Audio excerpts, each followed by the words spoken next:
마가복음 1장 32절부터 39절 말씀을 같이 보겠습니다. 저와 함께 한 절씩 같이 읽겠습니다. 제가 먼저 읽겠습니다. 저물어 해질 때에 모든 병자와 귀신 들린 자를 예수께 데려오니 예수께서 각종 병이 든 많은 사람을 고치시며 많은 귀신을 내쫓으시되 귀신이 자기를 알므로 그 말하는 것을 허락하지 아니하시니라.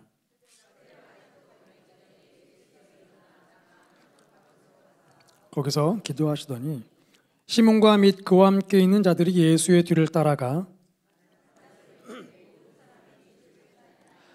이르시되 우리가 다른 가까운 마을들로 가자. 거기서도 전도하리니 내가 이를 위하여 왔노라 하시고 갈릴리에 다니시며 그들의 여러 회당에서 전도하시고 또 귀신들을 내쫓으시더라. 아멘. 네, 오늘 이 말씀 본문 가지고 거꾸로 사는 인생이라는 제목으로 말씀을 나누도록 하겠습니다. 현대인의 생활을 묘사하는 말 중에 여러 가지 단어들이 있지만 그 중에 하나 정말 가장 떠오르는 그리고 가장 중요한 독보적인 단어는 바로 이 분주함이란 단어죠. 우리는 참 바쁩니다. 해야 할 일이 참 많죠. 아침에 일어나면 자녀들을 깨우고 밥을 준비해서 먹이고 학교 보내고 설거지하고 집 정리하다 보면 벌써 애들이 집에 와버립니다. 그럼 또 간식 먹이고 또 학원 보내고 어찌다 보면 또 저녁 먹을 시간, 또 밥 짓고 또 정리하고 설거지하다 보면 또 잘 시간, 그 자기 전에 또 내일 아침 뭐 먹어야 하나 또 걱정하죠. 머릿속에 늘 해야 할 일이 분주하게 계속 쳇바퀴 돌듯 돌아가시죠. 이렇게 벌써 권사님들은 고개를 끄덕이시면서 내가 평생 그러고 살았네 이렇게 말씀하시죠. 또 직장을 출근하면 아침에 출근하면 또 분주하게 아침 회의를 마치고 뭐 이거 하다 보면은 점심시간입니다. 밖에 나가서 밥 먹고 커피 한잔하고 와서 뭐 하다 보면 퇴근 시간, 집에 가야 하는데 일이 있으면 또 야근, 그렇게 해서 또 하루 마치고 집에 오면 내가 뭐 하고 살았나라는 생각이 또 문득 들게 되죠. 마치 이렇게 바쁘게 살면 우리는 정말 열심히 사는 것처럼 이렇게 보입니다. 뭔가 이렇게 생산적인 일을 하는 것 같고 뭔가 위대한 일을 하는 것처럼 이렇게 보일 때가 있죠. 그런데 이런 흐름에 거꾸로 살게 되면 마치 할 일 없는 사람처럼 이렇게 보이지 않습니까? 제가 오늘 아까쯤에 이제 4시 반쯤에 여기 장자호소공 여기 뒷길로 해서 가는데 이렇게 제가 젊잖아요. 젊은 사람이 가방을 메고 걸어가니까 정말 공통적으로 지나가시는 이제 어르신들이 저를 힐끗힐끗 쳐다보시더라고요. 저를 아는 분들은 아닐 텐데 왜 이렇게 젊은 사람이 이 시간에 여기를 왜 걷고 있을까 궁금해 하시는 것 같아요. 그리고 가다가 제가 이제 생선을 꺼내놓고 이제 내일 설교 본문이 있어서 이렇게 준비하고 있는데 할아버지 한 분이 지나가시면서 취업 준비하나 그러시더라고요. 이게 정말 그렇게 보이는 것 같아요. 그러니까 얼마나 다들 바쁘게 사는데 이 시간에 이런 사람이 여기 있으면 안 되고 바쁘게 살아야 하는데 여기 있으니까 걱정되시는 거죠. 그러니까 할머니, 할아버지께서 말씀도 이렇게 전하시고 하시는데 이렇게 마치 할 일 없는 사람처럼 보이는 분주하게 살아야 정말 잘 사는 것처럼 보일 때가 많습니다. 또 우리가 의도적으로 분주하게 살 때도 있죠. 유튜브 보랴, SNS 하랴, 온갖 사람들 소식을 쫓아다니고 뉴스 듣고 음악 듣고 쇼핑하랴. 그렇게 우리의 뇌는 계속 분주하게 쉬지 않고 계속 돌아가게 됩니다. 그러다 보니까 이 뇌가 착각을 일으키게 되죠. 정말 내가 열심히 사는 것처럼 착각을 일으키게 됩니다. 그러나 정작 정말 하루를 마치고 곰곰이 펜을 들고 노트를 열고 내가 뭐 했나 적어보라고 하면 못 적죠. 내가 뭐하고 살았나. 뭔가 실제로 결과물 열매가 없는 겁니다. 바로 이런 것이 맹목적 분주함이라고 하죠. 아무런 목적 없이 분주하게 사는 것. 우리가 일터에 간다고 해서 목적 있게 분주하게 사는 게 아닙니다. 왜 일하냐고 물어보면 사실 나오는 답변들이 크게 많지는 않을 겁니다. 내가 이 회사에 기여하기 위해서, 내가 이 회사의 CEO가 되기 위해서 그런 답변은 아니더라도 돈 벌어야 하니까, 가족을 먹여 살려야 하니까, 내 애니까 내가 먹여 살리는 거죠. 목적 없는 분주함 속에 우리는 계속 쳇바퀴 돌듯 살아가게 되죠. 제가 책을 읽다 보니까 어느 늙은 수도사의 글이 있더라고요. 제목이 인생을 다시 산다면, 내가 인생을 다시 산다면 나는 긴장을 풀고 지금까지 살아온 것보다 더 어리석게 살 것이며 회전목마를 더 많이 탈 것이며 데이지꽃을 더 많이 딸 것입니다. 어떻게 보면 정말 할 일 없는 인생이죠. 그런데 인생을 살아보니까 이게 진짜 인생이라는 겁니다. 분주하게 뭔가를 하는 게 아니라 어리석게 아무 생각 없이 멍 때리며 살겠다라는 겁니다. 이미 이 늙은 수도사가 이 글을 적지만 이미 인생을 다 살았기 때문에 다시는 돌아갈 수 없는 과거가 돼버린 거죠.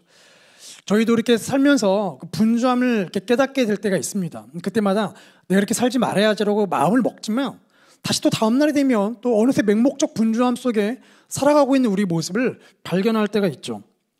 심지어 우리는 또한 교회를 다닙니다. 크리스찬에게는 맹목적 종교적 열심이라는 또 유혹이 있죠. 그냥 이 예배가 있으면 이 예배 쫓아다니는 겁니다. 그럼 수요일 7시 반 되면 오고 주일 저녁, 주일 아침, 금요 기도에 아무런 생각 없이 그냥 다니는 겁니다. 마치 내가 열심히 신앙생활은 같지만 막상 예배 끝나고 돌아갈 때는 우리 마음속에 그 예배함의 기쁨과 하나님을 알아간 친밀감보다 내가 오늘 출석도장 찍었다. 내가 구역장이기 때문에 항존지이기 때문에 여기 왔어. 우리 안에 그런 맹목적 종교적 분주함 속에 빠질 때가 너무나 많다는 겁니다. 그래서 사단은 우리가 이렇게 열심히 종교적 생활하는 거에서 절대 댓글 거지 않습니다. 그냥 놔둡니다. 그리고 주변 사람들의 칭찬을 거기에 이제 조미료를 더하죠. 그럼 정말 내가 잘 살고 있는 것처럼 느껴질 때가 있죠. 그러나 잠깐 한번 뜯어보면 어느새 우리도 그런 종교적 열심에 그냥 빠져서 살 때가 있습니다. 저희가 마가복음을 읽고 있습니다. 이 마가복음은 마태마가 누가복음과 다른 차이점들이 몇 가지가 있죠. 그 중에 가장 큰 차이점이란다면 마가복음에는 곧, 즉시란 단어가 굉장히 많이 등장합니다. 곧, 즉시. 자, 밥을 먹었습니다. 즉시 일어나서 어딘가를 떠났습니다. 곧 해야 할 일을 찾아서 이 일도 할 수 있습니다. 어디로 갔습니다. 즉시 떠났습니다. 마치 우리가 성지순례 가면은 버스 타고 가다가 도착. 자, 내리세요. 자, 앞에가 사진 찍고 오세요. 5분 드립니다. 됐습니다. 빨리 타세요. 자, 다음으로 이동. 이거와 똑같은 예수님의 모습을 보여주는데 그 예수님의 모습에 곧 즉시란 단어가 계속 등장하죠. 그러니까 예수님의 삶이 너무나 바쁜 겁니다. 특히 마가복음은 다른 복음서에 비해 짧잖아요. 짧은데 거기에 예수님의 행적을 다 몰아 넣다 보니까 예수님이 얼마나 바쁘게 사는지를 보여주는 특징이 있죠. 그래서 오늘 본문도 보면 예수님이 얼마나 분주하게 사셨나. 저희가 읽은 구절이 딱 7개 구절인데 이 7개 구절이 예수님의 하루의 삶을 아주 명확하게 보여줍니다. 정말 분주하게 사신 예수님. 그런데 분주하게 사신 예수님의 인생은 맹목적 분주함으로 살아가는 우리와는 뭔가 차이점이 있다는 것을 발견하게 되죠. 그것이 무엇인가? 오늘 본문을 통해 저희가 함께 확인하고자 합니다. 우리 32절 말씀을 먼저 읽겠습니다. 32절, 33절입니다. 시작. 저물어 해질 때에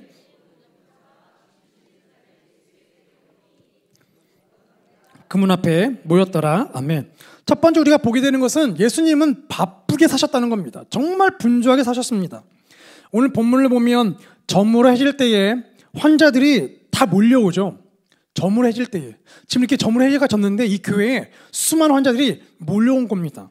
근데 왜 밝은 낮에 데려오지? 밝은 낮에 와야 하는데 왜 저녁에 왔을까? 이제는 집에 돌아가서 쉴 시간인데 왜 환자들이 몰려왔을까? 우리의 시간 개념을 이해가 되진 않죠. 그러나 유대인의 시간 개념으로 보면 지극히 당연한 현상입니다. 창세기 1장 5절 말씀을 보면 하나님께서 천지를 창조하신 첫째 날 이렇게 시간 개념을 만드세요. 같이 한번 읽어보겠습니다. 시작. 하나님이 어둠을 밤이라 부르시니라. 저녁이 되고 아침이 되니 이는 첫째 날이니라. 이 하루를 규정할 때에 저녁이 되고 아침이 되니, 그러니까 하루의 개념이 우리는 아침에 일어나면 저녁이 되면 하루가 끝나는 건데 유대인의 시간 개념은 저녁이 되어야 하루가 시작하는 겁니다. 그리고 아침이 되면 이제 하루가 이제 막 진행되는 중간 지점이 이르는 거죠.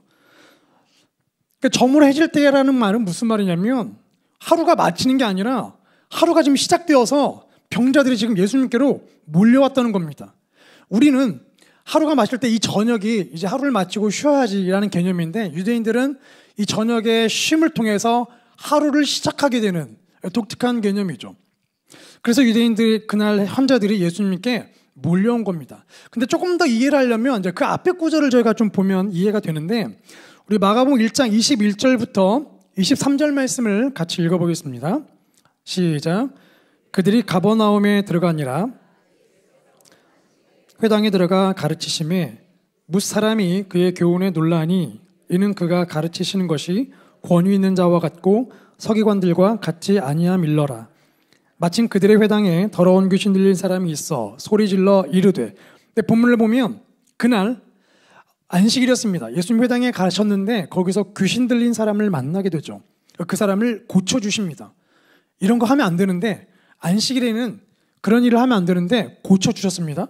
자, 그걸로 끝난 게 아니라 그리고 회당에서 나오시자 사람들이 베드로의 장모가 열병에 걸렸다고 말하니까 베드로와 함께 베드로 집에 가서 베드로 장모를 고쳐주십니다.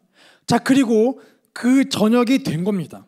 근데 성경을 보면 그날 하루 동안 안식일에서 회당에서 귀신 들린 사람 고쳤죠. 나와서 베드로 집에서 장모님 고쳤죠. 근데 그 고친 사건이 소문이 삽시간에 퍼져서 온 갈릴리에 예수님의 치유 사역이 퍼졌다고 기록되어 있습니다.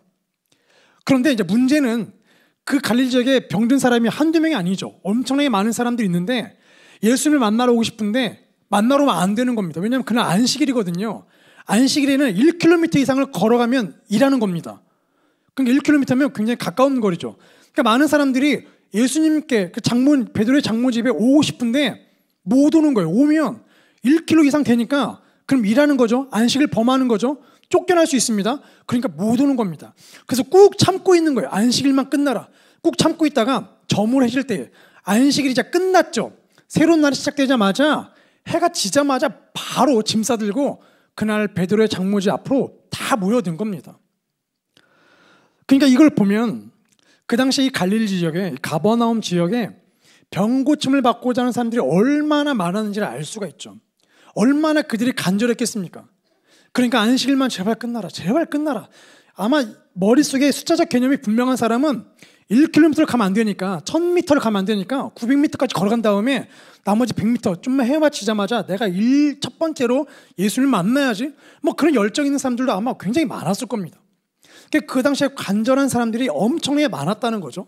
이걸 통해 또 보게 되는 건 그만큼 예수님이 고칠 환자가 수두룩했다는 겁니다. 예수님이 바쁠 수밖에 없다는 거죠. 지금 문 앞에 병 고침 받기 위해서 온 사람들이 지금 줄 서 있다는 겁니다. 더군다나 지금 저녁 시간이에요. 예수님이 지금 안식일 이 사역을 끝내고 쉬셔야 하거든요. 본문을 보면 베드로 장모가 병 낫자마자 그 여자가 예수님을 수종드니라 예수님을 섬겼거든요. 자, 하루가 저물었습니다. 쉬세요라고 해야 하는데 지금 쉴 틈이 없는 겁니다. 다 와서 지금 병 고쳐달라니까 예수님은 쉬지 못하고 그들을 이제 병 고치는 사역을 시작하신 거죠. 이 본문을 보면서 너무 큰 위로가 되는 거예요. 만약에 예수님이 안 바쁘셨으면 하나님의 아들이니까 바쁘지 않고 자 100명 쭉 서봐. 자, 한 번에 고쳐줄게. 슝 해서 분주하지 않게 살았다면 아마 분주하게 살아가는 저희가 어떻게 기도를 하겠습니까? 예수님 분주함이 뭔지는 아세요? 바쁘게 사는 우리의 이 인생 고락 아십니까? 모르시면서 이렇게 할 텐데 예수님은 너무나 바쁘셨습니다. 정말 바쁘셨습니다. 그래서 바쁘게 살아가는 이 힘든 인생을 예수님께 이야기할 수 있겠더라고요. 그래서 아까도 장자성을 구하면서 이 설교를 준비했기 때문에 주님 정말 바쁘네. 이거 어떻게 살아야 합니까? 이렇게 저도 기도하게 되더라고요. 우리에게 큰 위로가 됩니다. 근데 문제는 우리는 그런 맹목적인 분주함에 매몰되어 버려서 방향을 잃을 때가 많은데 예수님은 그렇지 않다는 거죠. 더 바쁜 삶을 사셨는데 특이하게도 예수님의 삶은 우리와 구분된 것들을 보여주기 시작합니다. 우리 35절 말씀을 같이 읽겠습니다. 시작.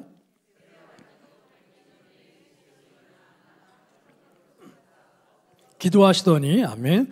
두 번째 우리가 보게 되는 건 예수님은 새벽에 동네를 떠나 한적한 곳으로 가셨다는 겁니다. 이 35절 9절에 엄청나게 많은 내용들이 담겨 있습니다. 원어로 보면 굉장히 많은 의미가 담겨 있죠. 예수님이 새벽에 일어나셨습니다. 다시 말씀드리지만 그 전날 저녁에 환자들이 몰려왔어요. 그럼 예수님이 그 환자들을 다 고쳐주지 않았겠습니까? 그래서 고쳐주다가 도저히 안 되니까 이제 베드로가 뭐 말하지 않았겠어요. 자, 그만 가. 우리도 좀 쉬어야 하니까 내일 오세요. 내일.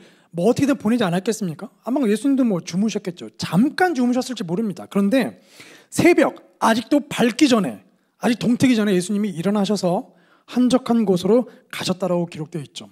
첫 번째 보게 되는 건 예수님이 시간을 구분하셨다는 겁니다. 새벽이라는 시간을 구별하셨다는 거예요. 다들 잠드는 시간, 아무도 찾아오지 않는 시간, 막지 않아도 굳이 아무도 오지 않는 그 새벽 시간을 구별하셨다는 겁니다. 두 번째 우리가 보게 되는 건 한적한 곳으로 가셨대요. 한적한 곳. 이 한적한 곳이 원어로 보면 저희가 알고 있는 광야라는 단어입니다. 광야.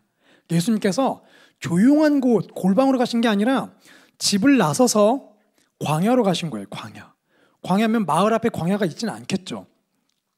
성지순례 이렇게 가보시면 가버나움 동네를 방문하게 되고 베드로의 집이라고 예상되는 곳을 꼭 가보게 되거든요. 근데 그 베드로 집에서 광야는 좀 거리가 있습니다. 그럼 예수님께서 그 시간에 광야를 가신 거예요. 어두컴컴한데 광야를 가신 겁니다. 아무도 찾아오지 않는 시간대로 만족하는 게 아니라 이제는 아무도 찾아올 수 없는, 아니 보통 사람이 가지 않는, 사람이 있을 수 없는, 있을 법하지 않은 곳으로 장소를 구별해서 가셨다는 거죠. 광야에는 아무것도 없습니다. 사람 소리도 없죠. 빛도 없죠. 우리가 잘 보는 유튜브도 없습니다. 전파도 안 터지죠. 전화도 오지 않습니다. 정말 혼자 머무는 시간, 더구나 불빛도 없기 때문에 그 캄캄한 곳에 짐승도 울음소리밖에 들리지 않았겠죠. 그 광야로 예수님이 가신 겁니다. 더 놀라운 사실은 이 가셨다라는 동사예요. 한적한 곳으로 가사, 이 가사라는, 갔다라는 동사인데 이 동사의 의미가 걸어가다가 아니라 퇴각하다, 후퇴하다 의미입니다. 후퇴하다. 작전상 후퇴. 이 후퇴라는 단어는 우리 의지와 상관없는 후퇴죠. 한국전쟁 때 저희가 막 승리의 물결을 따라 평안까지 진격하다가 갑자기 우리가 몰려 내려오게 된 계기가 있죠. 바로 중공군의 인해 전술입니다. 수없이 몰려드는 중공군을 향해서 막 총을 아무리 쏴도 이게 사람이 계속 밀려오니까 어쩔 수 없이 의지와 상관없이 후퇴하게 된 겁니다. 바로 이 단어가, 한적한 곳을 가셨다는 단어가 바로 이 후퇴했다는 단어입니다. 의지와 상관 후퇴했다. 이 가셨다는, 후퇴한 단어가 사도행전 8장에 또 등장해요. 예루살렘 지역에 큰 핍박이 일어나자 성도들이 뿔뿔이 흩어져 갔다. 거기 나오는 흩어져 갔다는 게 또 퇴각하답니다. 머물고 싶은데 핍박이 너무 세니까 어쩔 수 없이 작전상 후퇴한 겁니다. 의지와 상관없이 후퇴했다. 근데 놀라운, 의지와 상관없이 핍박을 피해 후퇴했는데 그 결과로 복음이 온 땅에 퍼지는 열매가 나타나게 되었죠. 예수님도 후퇴했다는 겁니다. 한적한 곳 후퇴했다. 근데 후퇴하려면 후퇴하는 대상이 있어야 하잖아요. 그냥 후퇴가 아니라 뭐로부터 후퇴했냐는 겁니다. 뭐로부터 후퇴했느냐. 바로 그게 33절 말씀에 나오죠. 33절 읽어보겠습니다. 시작. 온 동네가 그 문 앞에 모였더라. 저물해질 때에 많은 사람이 몰려왔는데 성경은 많은 사람들이 그 베드로의 장모 집 문 앞에 왔다고 기록하지 않고 온 동네라고 기록하고 있습니다. 동네. 마치 동네가 사람인 것처럼 구리씨가 목양교회 문 앞에 모였더라. 구리씨, 하남씨, 남양주씨가 목양교회 앞에 모였더라. 이렇게 쓰여 있는 겁니다. 왜 마가가 사람들이 아니라 왜 동네라는 표현을 그대로 갖다 썼을까요? 이 동네가 의미하는 게 있습니다. 동네는 그 사람들이 모여 살고 있는 문화와 관습과 전통과 흐름이 있는 것을 의미합니다. 목양교 앞에 구리씨가 모였다는 것은 구리씨의 시의 어떤 행정적 특징과 문화들이 교회 앞에 모였다는 겁니다. 그러니까 예수님이 이 당시에 온 동네, 그 동네에 휩쓸고 있던 수많은 문화와 관습들에 맞서서 있다가 그 관습 문화에 대해서 후퇴하고 뒤로 빠지셨다는 거죠. 우리가 이런 말을 많이 합니다. 요즘 이게 유행이래. 마라탕후루가 유행이래. 마라탕후루 아세요? 마라탕후루? 마라탕을 먹고 후식으로 뭘 먹죠? 탕후루를 먹는 겁니다. 탕후루가 얼마나 많이 먹었는지, 애들이 얼마나 많이 먹었는지 탕후루 사장이 국감의 조사에 불려갔잖아요. 아이들의 이 과당에 대해서 어떻게 할 거냐. 거기서 사장이 무슨 말을 하겠습니까? 뭐 죄송합니다. 사업을 문다. 뭐 이런 말도 하기 어려운데 그 정도로 탕후루가 엄청 인기였다는 거죠. 그러니까 우리는 뭔가 유행이 생기면 거기 좋대 그러면 이렇게 몰려갑니다. 이번 단풍놀이 장소로 여기 좋대 그러면 우르르 몰려갑니다. 우리나라는 특히나 유행에 아주 민감해서 뭐가 떴다 하면 그곳에 엄청 몰려가잖아요. 근데 예수님이 이런 흐름에 맞닥뜨렸다는 겁니다. 그 동네의 문화와 관습에 맞닥뜨려서 후퇴하셨다는 거예요. 후퇴. 왜 후퇴하셨을까요? 그것이 예수님에게 좋은 것이 아니기 때문에 그렇습니다. 그런 세상의 대세, 그 세상의 흐름, 그 당시 그 마을에 가득했던, 온 동네에 가득했던 그 세상의 흐름, 바로 그것이 무엇인가? 오늘 읽었던 본문을 보면 예수님께서 34절에 보면 귀신이 자기를 알므로 말하는 걸 허락하지 않았다고 기록하고 있습니다. 왜 허락하지 않았냐면, 야, 내가 메시아인 거 지금 말하지 마, 이 귀신들아, 말씀하신 건 아직은 메시아라는 것이 드러나면 안 되기 때문이에요. 사람들은 메시아가 드러난 순간 예수님의 진짜 모습이 아니라 겉모습에 빠질 거기 때문에 그래서 말하지 말라고 했거든요. 근데 온 동네가 이미 소문이 퍼진 겁니다.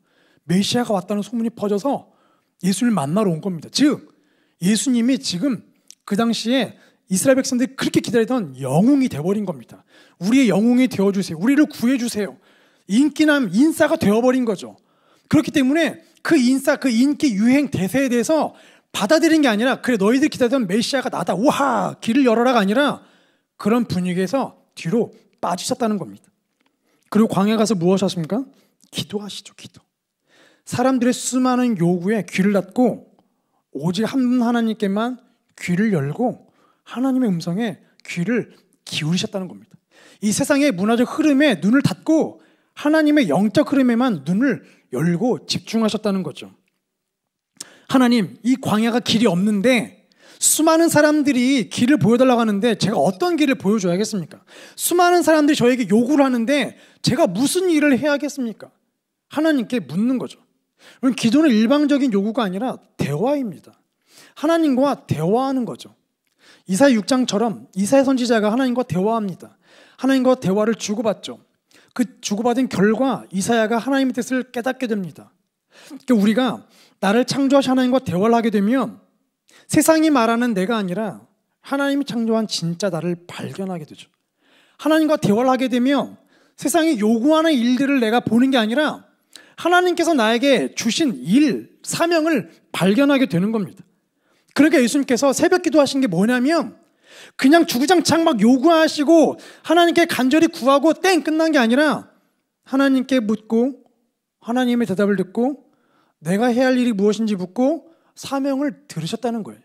그 일을 하시고 돌아오신 겁니다. 이 기도에 따르는 단어가 보니까 미완료 과거형이라고 해요. 계속 반복했다는 겁니다. 이게 이날 하루만 사람들이 엄청 몰려오니까 이날만 기도한 게 아니라 그냥 기도가 매일 하셨던 습관인 겁니다. 사람이 몰려오든 몇 시에 자든 새벽이 되면 그냥 일어나서 광야에 늘 가셨다는 거예요. 이게 바로 예수님의 영적 기도하는 습관이었다는 겁니다.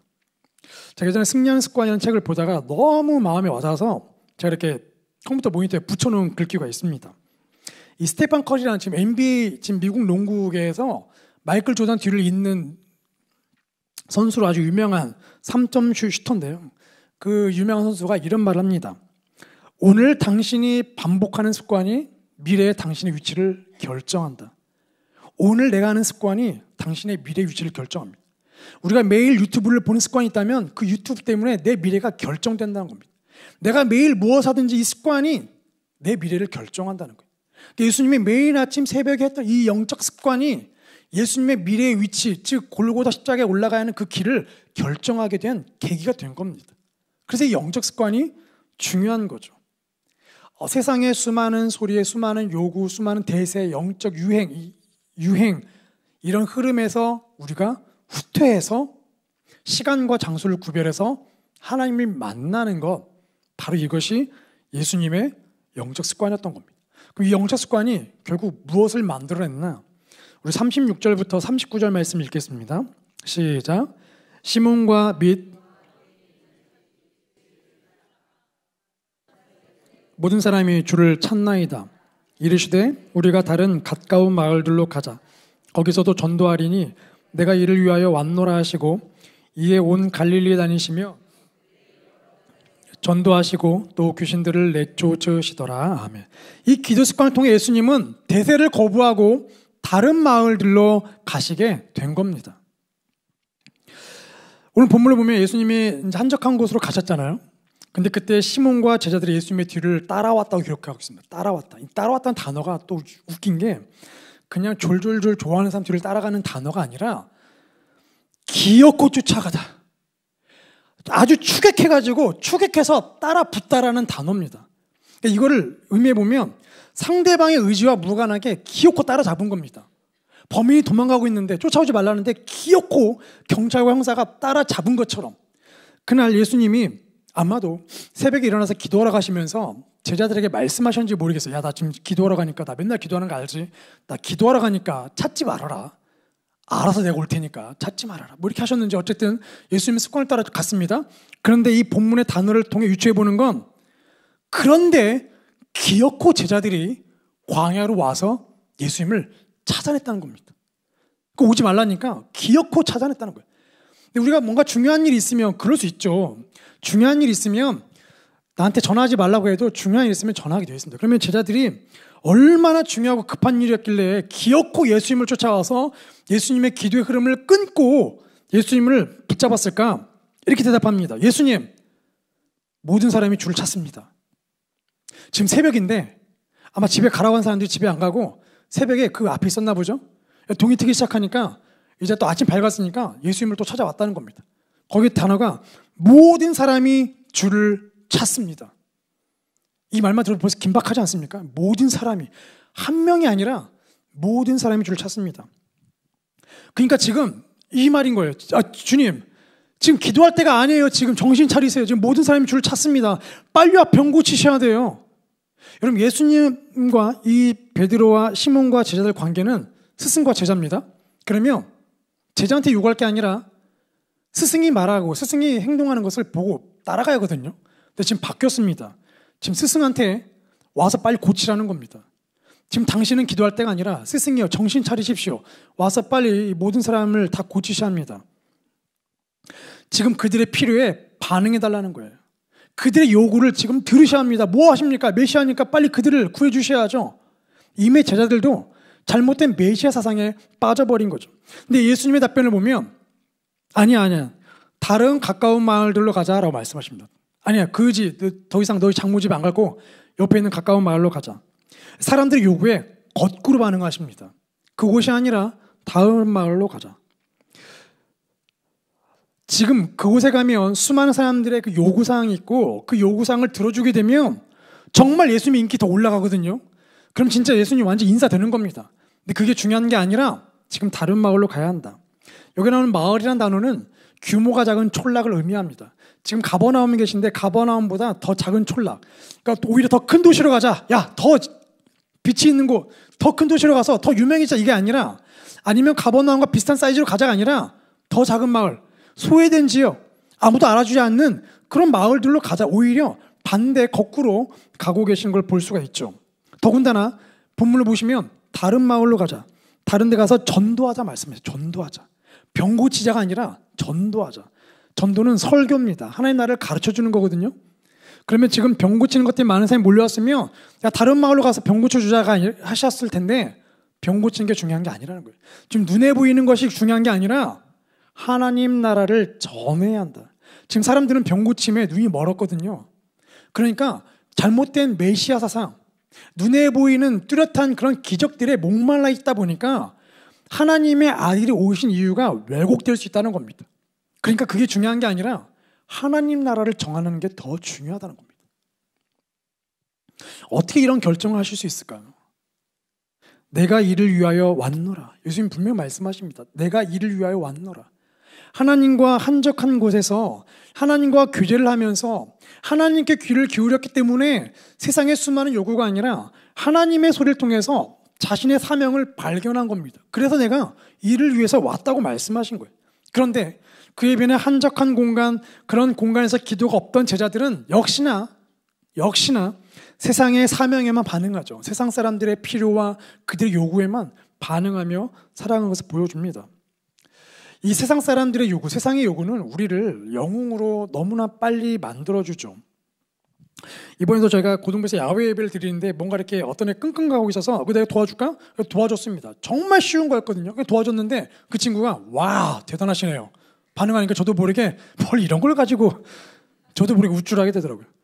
이게 인간의 모습이지 않습니까? 우리는 세상 사람의 조그만 칭찬에도 우쭐하게 됩니다. 내가 금방 영웅 된 것처럼 우쭐하게 되죠. 그래서 이렇게 자녀를 낳으면 처음에 자녀를 기르면서 아빠들은 자기가 세상의 영웅인 줄 압니다. 그러다가 아이들이 자라게 되면 아 그게 거짓말이었구나 진짜를 발견하게 되죠. 이게 우리의 연약한 모습입니다. 그래서 우리가 세상의 소리에 자꾸 반응하게 되면 마치 우리의 존재 가치가 올라가는 것 같죠? 몸값이 올라가는 것 같습니다. 그래서 우리가 자꾸 스펙을 쌓게 되고 세상 사람이 요구하는 가치관에 부응하기 위해서 좋은 대학에 가야 하고 좋은 곳에 취업해야 하고 거뜬하게 명함을 아주 내밀 수 있는 그런 것들로 가라는 요구에 자꾸 우리가 귀가 쏠깃쏠깃하게 되는 거죠. 얼마나 사단의 유혹이 대단합니까? 예수님께도 유혹하죠. 네가 성전에서 뛰어내려봐라. 그럼 수많은 사람들이 네가 메시아인 거 금방 한다. 굳이 전도할 필요 없다. 달콤한 유혹입니다. 그러나 예수님은 그런 세상이 말하는 영웅주의, 세상이 말하는 요구사항에 관심이 없고 하나님이 말씀하시는 그 사명, 비록 그 세상과 거꾸로 가는 걸 할지라도 그 사명에 관심이 있으셨던 거죠. 그래서 사람의 필요와 요구를 채워주게 이 땅에 오신 게 아니라 하나님이 말씀하시는 그 일을 하기 위해서 이 땅에 오셨고 그래서 주도적인 삶을 사셨던 것입니다. 내가 이를 위하여 왔노라. 요한복음 17장 4절 말씀을 보면 예수님께서 이제 십자가에 달려 돌아가기 전에 하나님께 기도를 하는데 이렇게 말씀하세요. 같이 읽겠습니다. 시작. 아버지께서 영화롭게 하였사오니. 예수님은 분명히 말씀하시죠. 내게 하라고 하신 일, 세상 사람들이 요구하는 일이 아니라 이스라엘 백성들이 그렇게 기다리는 육적인 메시아가 아니라 아버지께서 내게 하라고 하신 그 일을 내가 다 했습니다. 그래서 세상에서 수동적인 삶이 아니라 주도적인 삶을 사실 수가 있었던 것이죠. 오늘 이 본문을 통해 하나님께서 우리에게 말씀하십니다. 과연 우리는 세상의 소리에 반응하며 살아가고 있는가? 여기는 꼭 가봐야 한다. 이번에 못 가면 안 된단다. 아, 그럼 가야 하나? 이런 것보다 하나님께서 말씀하시는 것에 혹시 우리가 반응하며 살고 있나? 말씀하십니다. 우리의 종교적 열정도 어쩌면 하나님께서 말씀하시는 것이 아니라 사람들이 우르르 몰려가는 곳이기 때문에 혹시 따라가고 있지는 않습니까? 혹시 우리의 이 신앙생활도 예수님 말씀하신 자칫하면 하나님의 아들을 오해할 수 있는 병만 고치는 메시아로 알 수 있는 그 오해에 혹시 우리도 빠져 있지는 않습니까? 우리가 열심히 산다고 하지만 혹시 맹목적인 분주함 속에 살고 있지는 않습니까? 우리는 스스로 측정해 볼 수 없습니다. 측정해 보고 확인하려면 시간을 구별해서 한적한 곳으로 가셔야 합니다. 그래야 내가 정말 맹목적인 분주함에 살고 있는지 아니면 잘 살고 있는지를 확인해 볼 수 있죠. 내가 오늘 일터에 직장에 일하러 나가는데 왜 나가나 우리는 확인할 수 없습니다. 그러나 한적한 곳에 가서 하나님께 물어보면 내가 그곳에 가는 이유를 확인할 수 있게 되는 것이죠. 마찬가지, 우리 가정에서 우리 자녀를 돌보고 가족을 돌볼 때도 마찬가지입니다. 그냥 내게 맡겨진 가족이니까가 아니라 한적한 곳에 가서 물어보셔야 합니다. 하나님, 내가 오늘 이거를 왜 해야죠? 물어보셔야 합니다. 네 새끼니까 네가 해. 이게 아니라 하나님께서 말씀하시는 그 사명. 그래서 달라스 윌라드라는 유명한 기독교 영성학자가 이렇게 얘기를 합니다. 한적함, 오직 한적함만이 하나님과 친밀한 교제를 가능케 해준다. 한적함이 없다는 것은 비극이다. 현대인들이 이 비극에 빠져 살고 있다. 이렇게 얘기합니다. 우리에게 부르신 한적함, 그 한적함은 이곳이 아닐 수도 있습니다. 한적함은 정말 아무런 방향도 없고 빛도 없고 꿈도 없고 소망도 없는 광야 같은 거, 내 의지가 하나도 없고 누군가 요구도 없는 정말 그런 공간일 수 있죠. 하나님은 그곳을 우리를 초대하십니다. 오늘 우리가 예배 끝나고 나면 집에 가서 하실 일들이 많으시죠. 내일 또 출근 준비합니다. 분주합니다. 하나님께서 말씀하세요. 한적한 곳으로 오라. 그래서 우리는 예수님을 본받아서 거꾸로 살아가야 합니다. 이 세상이 말하는 흐름에 쳇바퀴 인생에 끼어드는 게 아니라 일이 멈추더라도 한적한 곳으로 갈 수 있는 그 용기, 그리고 하나님과 머무는 그 용기, 내 삶을 정리하고 자기 개발에 열중하는 것보다 그 모든 것도 다 스탑하고 한적한 곳에 가서 하나님과 대면하는 그 용기가 오늘 우리에게는 필요하죠. 그래서 우리가 기도하게 되면 성령님, 우리는 할 수 없습니다.